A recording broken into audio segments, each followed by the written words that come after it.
This is the award-winning News 20 at 5 Live.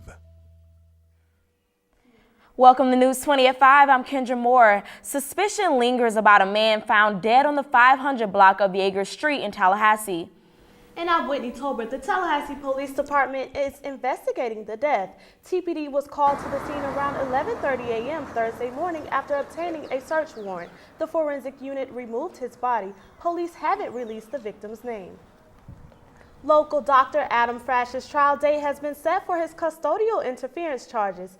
Frash was arrested in Panama City Beach hours after his wife Samara Frash was found dead in the family's home. As of now, no suspects have been named in the case. The trial will begin as early as June 2nd. After nearly 4 years, authorities have arrested a man believed to be responsible for a series of rapes in Florida. Baltazar Delgado Ross, after extradition from Guatemala, is charged with 5 different accounts of sexual assault. Police add Ross denied was found of 5 victims. Prosecutors say Delgado Ross faces 10 consecutive life sentences for these crimes. And one of Florida's top election officials has halted a plan to identify and remove non-U.S. citizens from the state's voter rolls. The delay comes during a standoff with county election supervisors who resisted the purge and were suspicious of its timing. Secretary of State Ken Dessner says he will delay the effort until 2015 due to database changes that helped identify ineligible voters. And unlicensed Florida citizens could have the option of carrying a concealed weapon during an emergency. The Florida House approved the revised bill proposal backed by the National Rifle Association. Several Democrats object the bill because of unclear specifics. The bill awaits a full vote from the House's floor. The Tallahassee City Commission discussed a noise policy that will directly affect newly opened Cascades Park. Reporter Casey Jones joins us live in the studio with more. Casey? Thanks, Whitney. The City Commission discussed adopting a noise regulation that would limit any noise louder than city traffic.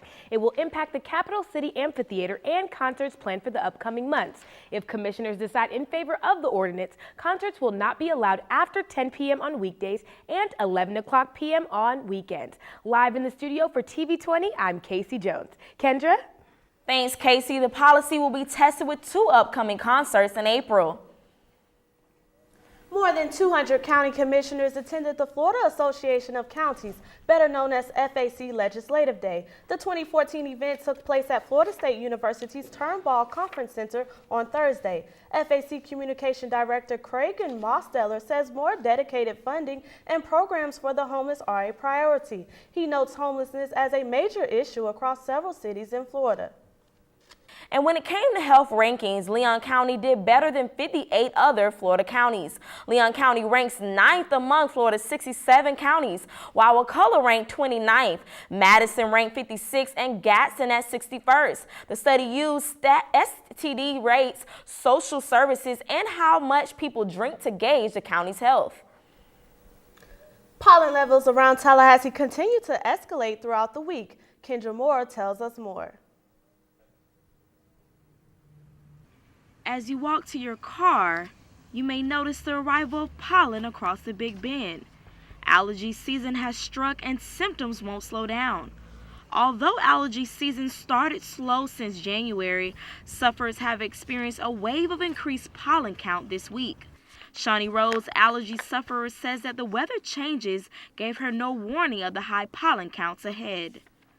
It's all over my car. Like, I didn't even know what was on top of it at first until I started sneezing. The sight of blooming trees bring beauty and running noses. According to pollen.com, pollen levels this week have risen from 10.1 on Thursday and plan to rise to 10.4 throughout the weekend. While blooming surfaced last week, pollen is strictly impacted allergy sufferers. But here's a tip: if you keep the windows up while driving, it'll stop the pollen from getting inside. The phones have gone off the hook for allergists around Tallahassee. As the pollen count rises, doctors advise that you use over-the-counter treatments like Claritin, Zatador, or Aloe.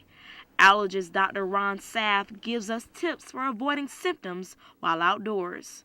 For allergy sufferers to wear glasses when they're walking around outside. That prevents, of course, the pollen from blowing into the eyes.